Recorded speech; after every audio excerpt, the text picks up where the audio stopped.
Well, as a radio person, you can see why I like that one. I love that whole. They said, "Yes, can we help you?" I said, "Yes, I'd like some representation." I don't know where I got that word at 18, you know. But anyhow, they said, "What do you do?" I said, "Well, I do various voices." I said, "Like what?" I said, "Well, like FDR, Franklin Roosevelt.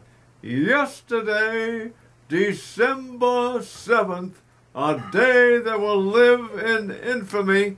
And Jimmy Durante, everybody wants to get into the act.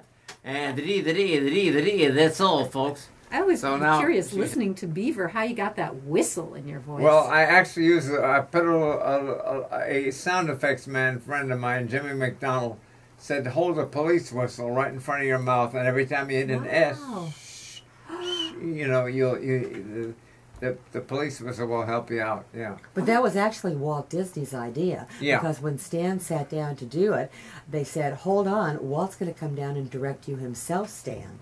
Yeah. He did? Yeah. Walt came down and directed you? Yeah, I was ready to start, and they said, hold it, Stan, Walt's coming down, he wants to direct you himself.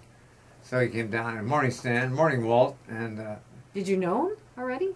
No, never met him in my life, yeah. No, you don't understand. I need the sound of that cash register. So the manager came out. I said, I'm Stan Freberg. You know me? He said, I heard of you. So I said, I just want to borrow that cash register for about 10 minutes. I had to give him my driver's license, my watch, my Rolex watch, and 2 or 3 other things.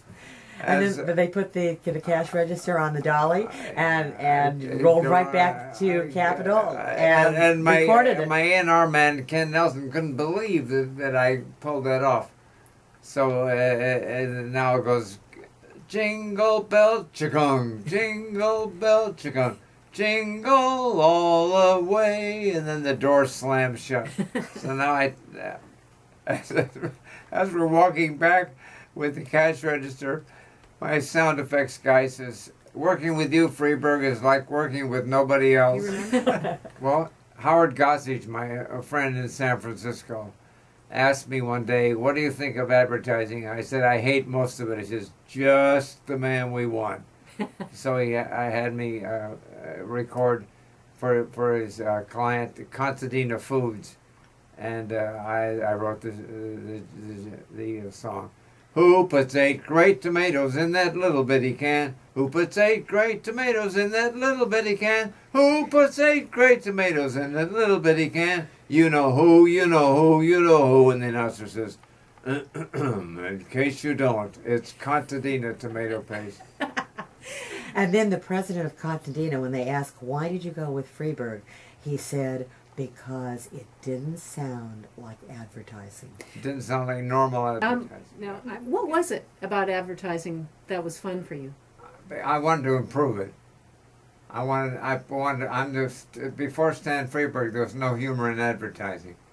So I wanted to I'm the guy that put humor into advertising.